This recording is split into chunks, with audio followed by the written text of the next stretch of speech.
Hormuz strait के दांव से ईरान ने ट्रंप को ऐसी ऐतिहासिक मुश्किल में डाल दिया है जिसका अंदाजा ट्रंप को अब होने लगा है। ट्रंप जानते हैं कि दुनिया में उनका रेपो बहुत तेजी से खराब हुआ है। नमस्कार, पाठशाला की वीकेंड वाली एक्स्ट्रा क्लास में आप सभी का बहुत स्वागत। मैं हूं सुशांत सिन्हा। क्या तेल के ट्रांसपोर्टेशन का बहुत अहम इलाका स्ट्रेट ऑफ हॉर्मुज दुनिया का तेल निकाल देगा? बात सिर्फ ऑयल क्राइसिस की नहीं है, बल्कि इस क्राइसिस की वजह से दुनिया पर आने वाले आर्थिक संकट की है। एक्सपर्ट दावा कर रहे हैं कि तेल संकट पूरी दुनिया को भयंकर महंगाई और आर्थिक मंदी के दौर में धकेल सकता है। आज की एक्स्ट्रा क्लास में स्ट्रेट ऑफ हॉर्मुज के बंद होने से पूरे मंडराते इसी आर्थिक संकट की बात करूंगा। क्या ईरान युद्ध 1929 के द ग्रेट डिप्रेशन के रिकॉर्ड तोड़ देगा, जो हाल अभी दुनिया का है, और स्ट्रेट ऑफ हॉर्मुज के बंद होने और मिडिल ईस्ट के तनाव के और लंबा खिंचने की आशंकाओं के बीच दुनिया की मीडिया में ये सवाल बड़े होते जा रहे हैं। इस बीच भारत के लिए क्या संकेत है? दुनिया की सबसे तेज रफ्तार से दौड़ती इकोनॉमी का क्या तेल वाले संकट के बीच नए ग्लोबल ऑर्डर में बड़ा खेल करने जा रहा है भारत? इन सभी मुद्दों को एक एक करके समझेंगे। पहले ये रिपोर्ट देखिए। ईरान युद्ध ने दुनिया की चिंताएं बढ़ाई हुई हैं। ग्लोबल लेवल पर गहराता तेल संकट एक बड़े आर्थिक खतरे की घंटी बजा रहा है।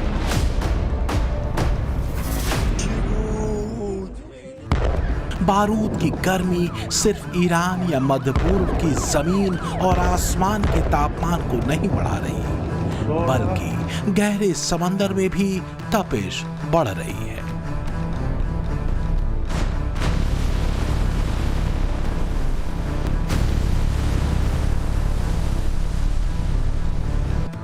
आग तेल में लगी हुई है और सबसे बड़ा और खूनी खेल यहां खेला जाना है, स्ट्रेट ऑफ हॉर्मुज में।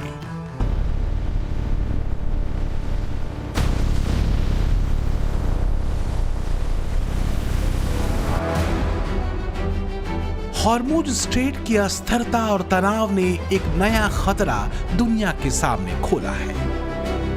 वो ये कि ईरान के हाथ में एक ऐसा हथियार है जो पलक झपकते पूरी दुनिया की इकोनॉमी को ठप कर सकता है।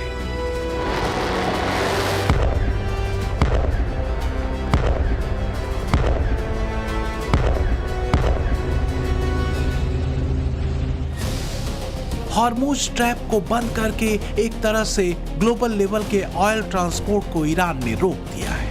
हॉर्मुज स्ट्रेट को ईरान ने एक हथियार के रूप में इस्तेमाल किया। नतीजा ये हुआ कि ग्लोबल लेवल पर तेल के दाम बढ़ गए। साउथ एशिया से लेकर यूरोप तक में तेल संकट बढ़ गया। ईरान ने अपने संकट को ग्लोबल संकट बना दिया। Situation with Iran is moving along very rapidly. It's doing very well. Our military is unsurpassed. There's never been anything like it. Nobody's ever seen anything like it. And we're doing what has to be done. Should have been done during a 47-year period. Could have been done by a lot of different people. They chose not to do it. But they really are a nation of terror and hate. And they're paying a big price right now.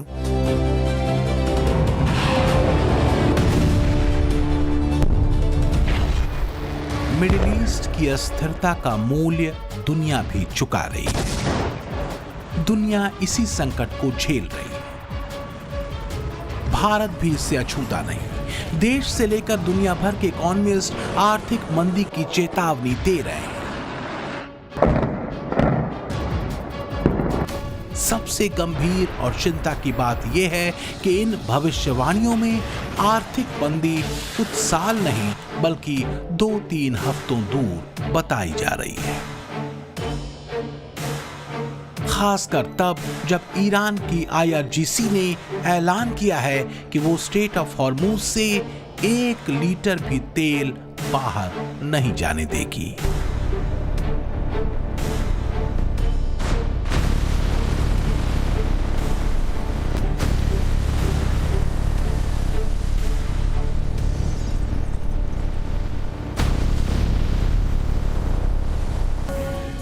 Iran के नए supreme leader Mustafa Khamenei का यह ऐलान सुनना जरूरी है।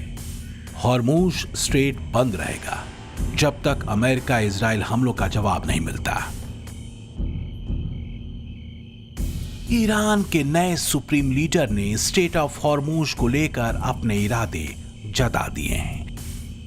Conventional war के अलावा ईरान ने वो मोर्चा खोला है जिसके ऊपर जारी युद्ध का तनाव अब पूरे ग्लोब में फैल रहा है। ईरान का ये मोर्चा है इकोनॉमिक अटैक।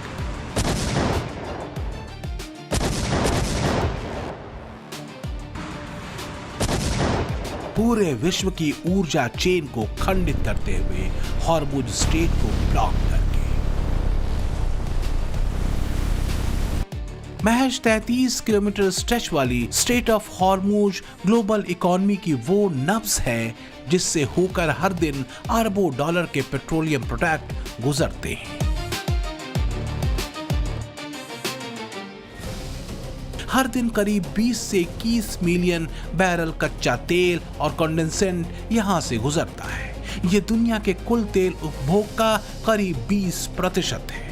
समुद्री तेल व्यापार का लगभग 1/3 हिस्सा इसी मार्ग से गुजरता है।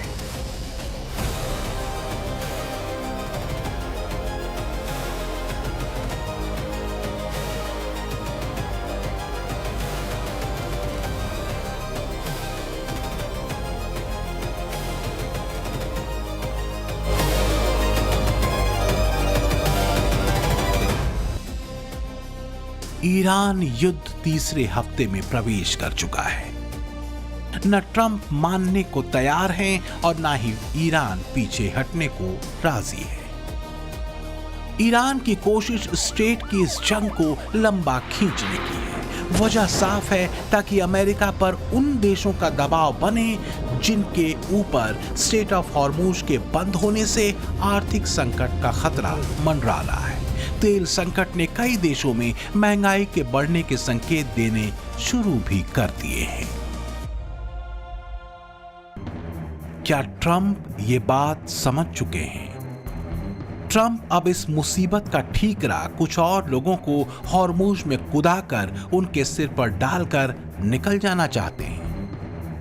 यह सवाल इसलिए है क्योंकि ट्रंप ने सोशल मीडिया ट्रुथ पर एक संदेश भेजा है उन देशों के लिए जिनकी ऊर्जा जरूरतें और आर्थिक रफ्तार पर हॉर्मुज संकट से खतरे की घंटी बज रही है। ट्रंप ने लिखा, कई देश, विशेषकर वो देश जो ईरान द्वारा हॉर्मुज स्ट्रेट को बंद करने के प्रयास से प्रभावित हैं, संयुक्त राज्य अमेरिका के सहयोग से स्ट्रेट को खुला और सुरक्षित रखने के लिए युद्धपोत भेजेंगे। ईरान युद्ध को शुरू हुए 2 हफ्ते से ज्यादा का वक्त बीत चुका है। इस जंग ने सिर्फ ईरान, इजराइल या अमेरिका को प्रभावित नहीं किया, बल्कि ईरान युद्ध के साइड इफेक्ट्स एशिया पर भी पड़ने शुरू हो चुके हैं। बाय एंड लार्ज कहें तो यह युद्ध एनर्जी क्राइसिस के अलावा लोगों की कॉस्ट ऑफ लिविंग पर भी सीधा असर डाल रहा है। सबसे गंभीर बात यह है कि अगर यह युद्ध और लंबा खिंचा तो स्थितियां चुनौती भरी हो सकती। जीरो कार्बन एनालिटिक्स की ताजा रिपोर्ट कह रही है कि हॉर्मुज स्ट्रेट के बंद होने का सीधा और सबसे गहरा असर एशिया पर पड़ेगा। ये एशिया और यूरोप में गंभीर ऊर्जा संकट पैदा कर सकता है। खास तौर से चीन, भारत, जापान और दक्षिण कोरिया इससे बुरी तरह प्रभावित है।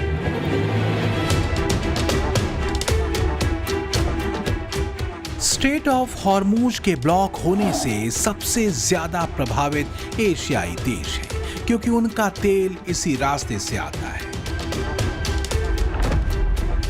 खासकर चीन, भारत, जापान, दक्षिण कोरिया के अलावा यूरोप के कुछ देशों पर भी इसका असर हो रहा है। हालांकि ईरान ने यह भी साफ किया है कि मित्र देशों के लिए स्ट्रेट ऑफ हॉर्मुज खुला रहेगा। Of the people of the India is our suffering and vice versa, and for this reason governments of India help us and we should help the governments of India because we have common faith, common interest. We believe as an ambassador in India, we believe that common faith, we have common faith in the region, and for this reason all the high-ranking officials from Iran instructed the embassy of Iran in India that paved the way for the Indian government. Bharat ने पिछले एक दशक में अपनी ऊर्जा जरूरतों को diversified किया है। सरकार के मुताबिक कच्चे तेल और ईंधन से संबंधित किसी भी हालात से निपटने के लिए भारत अच्छी स्थिति में है। भारत ने आम आदमी को वैकल्पिक विकल्प प्रदान करने के लिए केरोसिन उत्पादन में भी बढ़ोतरी की है। तैयारियां अपनी जगह, पर यह भी सच है कि वैश्विक ऊर्जा की चेन के बिगड़ने से अर्थव्यवस्था पर असर पड़ सकता है।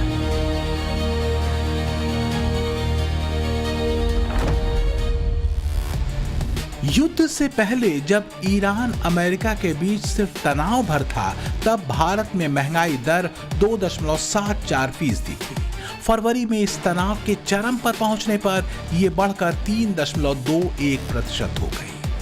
युद्ध शुरू होने और अभी बने रहने के बीच मार्च में महंगाई दर क्या होगी ये कहना मुश्किल है, पर यह तय है कि ये बढ़ेगी ही बढ़ेगी। महंगाई को कंट्रोल करने के लिए आरबीआई को इंटरेस्ट रेट बढ़ाना होगा। अगर ऐसा हुआ तो लोन महंगा होगा, इससे भारतीय अर्थव्यवस्था की रफ्तार धीमी हो सकती है।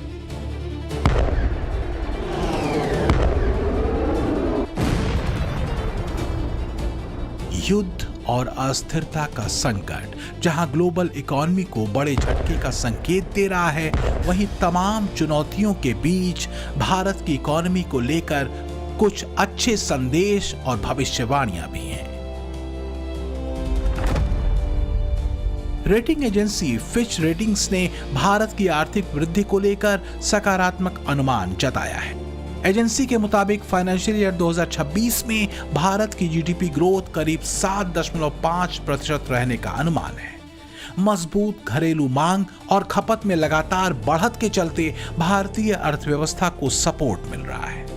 सबसे बड़ी बात यह है कि फिच ने इसके पहले 7.4% ग्रोथ का अनुमान लगाया था, जो बढ़कर 7.5% कर दिया गया है। इस सब के बीच मिडिल ईस्ट की अशांति परेशान कर रही है। ईरान युद्ध अगर और लंबा खिंचा तो वैश्विक हालात बिगड़ सकते हैं। हॉर्मुज स्ट्रेट के दांव से ईरान ने ट्रंप को ऐसी ऐतिहासिक मुश्किल में डाल दिया है जिसका अंदाजा ट्रंप को अब होने लगा है। ट्रंप जानते हैं कि दुनिया में उनका रेपो बहुत तेजी से खराब हुआ है। अमेरिकी मीडिया में भी ट्रंप एक बुरी तरह कंफ्यूज्ड लीडर के तौर पर देखे जा रहे हैं। इससे ज्यादा ट्रंप के पास बताने के लिए कुछ भी नहीं।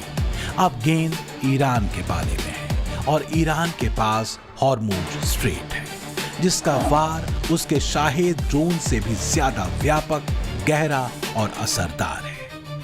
ईरान ने ट्रंप और अमेरिका को सिर्फ सैन्य स्तर पर चोट नहीं पहुंचाई है, बल्कि ट्रंप की सनक ने अमेरिका की पूरी वैश्विक साख पर भी असर डाला है। मिडिल ईस्ट से लेकर यूरोपीय देशों, साउथ एशिया और अफ्रीकन देशों तक में अमेरिका की साख बुरी तरह गिरी है। स्पेन ने तो ट्रंप के ईरान पर हमले के फैसले का सीधा विरोध कर दिया था। वहां के प्रधानमंत्री पेड्रो सांचेज ने तो ईरान पर हमले को अंतर्राष्ट्रीय कानून का उल्लंघन तक बता दिया था। तो वहीं नॉर्वे ने भी अमेरिकी हमलों को लेकर चिंता और आलोचना की थी। यही रुख डेनमार्क, स्वीडन का भी था। ऐसा नहीं है कि ऑयल क्राइसिस अभी हुआ है। इतिहास में युद्धों के कई ऐसे चैप्टर रहे हैं जिनमें ऑयल क्राइसिस का जिक्र है। दुनिया में पहला ऑयल संकट 1973 में देखा। इजराइल में हुए योम किप्पूर वॉर के बाद, जब इजराइल के खिलाफ सीरिया और इजिप्ट ने जंग छेड़ दी। इस युद्ध में यूनाइटेड स्टेट्स और कुछ पश्चिमी देशों ने इजराइल का समर्थन किया। इस युद्ध में अरब देश बुरी तरह से हारे। इस हार से बौखलाए ओपेक देशों ने उन देशों को तेल देना बंद कर दिया जिन्होंने इजराइल का समर्थन किया था। नतीजा यह हुआ कि तेल की कीमतों में 4 गुना तक बढ़ोतरी हो गई, जिससे भारत का तेल आयात महंगा हो गया था और इसका असर लोगों की रोजमर्रा की जिंदगी पर पड़ा था। इसके बाद 90 के दशक का खाड़ी युद्ध, वो तो आपको याद ही होगा, तब भी तेल संकट गहरा गया था, जिसका बुरा असर दुनिया की इकोनॉमी पर पड़ा था। इतिहास की तारीखों को पलटें तो तेल संकट ने पहले भी 3 बार दुनिया में खलबली मचाई है। पहले तेल संकट 1973 में हुआ था, इजराइल पर थोपे गए युद्ध के बाद, जिसे योम किपुर युद्ध कहते हैं। दूसरा तेल संकट 1979 में दुनिया ने झेला ईरान में इस्लामिक क्रांति के बाद, और तीसरा ऑयल क्राइसिस हुआ था 1990-91 के बीच खाड़ी युद्ध के दौरान। तेल संकट के तीनों ही दौर में ग्लोबल इकोनॉमी धराशायी हुई थी, महंगाई और बेरोजगारी चरम पर पहुंच गई थी। तो जरा इतिहास में दर्ज पहले तेल संकट के बारे में समझिए। वो दौर अक्टूबर 1973 का था, जब मिस्र और सीरिया ने मिलकर इजराइल पर हमला किया था। यह हमला तब किया गया था जब इजरायली अपना पवित्र योम किपुर पर्व मना रहे थे। इसी वजह से इस युद्ध को योम किपुर युद्ध भी कहा जाता है। इस युद्ध में अमेरिका ने इजराइल की मदद की थी। हालांकि युद्ध इजराइल ने ही लड़ा और अरब देशों की बुरी तरह हार हुई। इससे चिढ़े अरब तेल उत्पादक देशों ने योम किपुर युद्ध में इजराइल का समर्थन करने वाले देशों को तेल निर्यात बंद कर दिया था। इससे वैश्विक स्तर पर तेल की कीमतें 300% से ज्यादा बढ़ गईं और ईंधन की भारी कमी हो गई थी। 70 का दशक भी अस्थिरता से भरा था। ईरान में राज सत्ता के खिलाफ इस्लामिक गोलबंदी विद्रोह का रूप ले रही थी। अयतुल्लाह खुमैनी के इस्लामिक लाइन और शियाओं के इस्लामिक राष्ट्रवाद ने क्रांति की चिंगारी फैलाई। नतीजा ये हुआ कि ईरान के अंतिम शाह मोहम्मद रजा पहलवी, जिन्हें इस्लामिक क्रांतिकारी अमेरिका का पिट्ठू कहते थे, सत्ता से बेदखल हुए। उन्हें अमेरिका भागना पड़ा और ईरान में कट्टरपंथी इस्लामिक राज की स्थापना हुई। इस दौरान दूसरा तेल संकट दुनिया को झेलना पड़ा, क्योंकि ईरानी तेल उत्पादन में गिरावट आई थी। 1979 से 80 के बीच ये दूसरा बड़ा संकट था। इससे कच्चे तेल की कीमतें दोगुनी से ज्यादा हो गईं, जिससे वैश्विक आर्थिक मंदी और 1980 के दशक की शुरुआत में भारत समेत दूसरे देशों में महंगाई बढ़ी। इसके बाद आया तीसरा तेल संकट।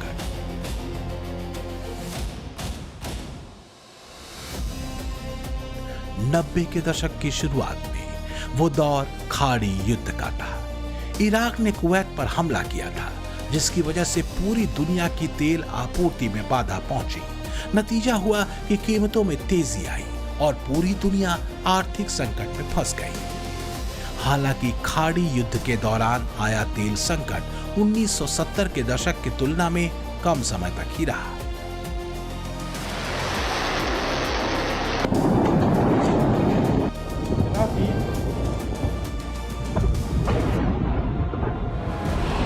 तो क्या ईरान युद्ध और होर्मुज के ब्लॉक होने पर यही नियम लागू होता है?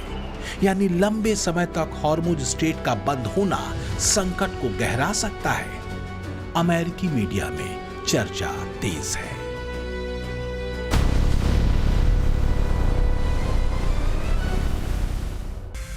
बात सिर्फ ट्रंप या अमेरिका या फिर इजराइल को समझाने भर की नहीं है। ईरान का इरादा दुनिया को समझाने का है। वो ये कि अमेरिका की दादागिरी को कंट्रोल करने की नस उसे पता है। हैरत की बात यह है कि ईरान का ये पैतरा काम कर रहा है। ट्रंप जिनपिंग तक को स्ट्रेट ऑफ हॉर्मुज में युद्धपोत उतारने का न्योता दे रहे हैं। ट्रंप की बेचैनी का आलम क्या है, इसे ऐसे समझिए कि कुछ घंटों के भीतर ही वो पुतिन से लेकर जिनपिंग, यूके के प्रधानमंत्री और फ्रांस के राष्ट्रपति मैक्रों तक से गुहार लगा चुके हैं। तो क्या ट्रंप को यह एहसास हो गया है कि वो स्ट्रेट ऑफ हॉर्मुज के गहरे पानी और सकरे रास्ते में बुरी तरह फंस चुके हैं? क्या इतिहास में अमेरिका की एक और बड़ी हार वियतनाम और अफगानिस्तान के बाद ईरान में होने जा रही है?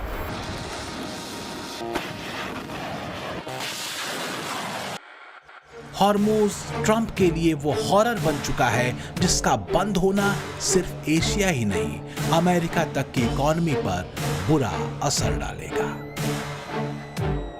ट्रंप कह रहे हैं वो रास्ते तलाश रहे हैं, लेकिन अफसोस सारे के सारे रास्ते हॉर्मुज स्ट्रेट की तरह ही बंद हैं। फिलहाल तो हैं। ब्यूरो रिपोर्ट, टाइम्स नाउ, नौ भारत।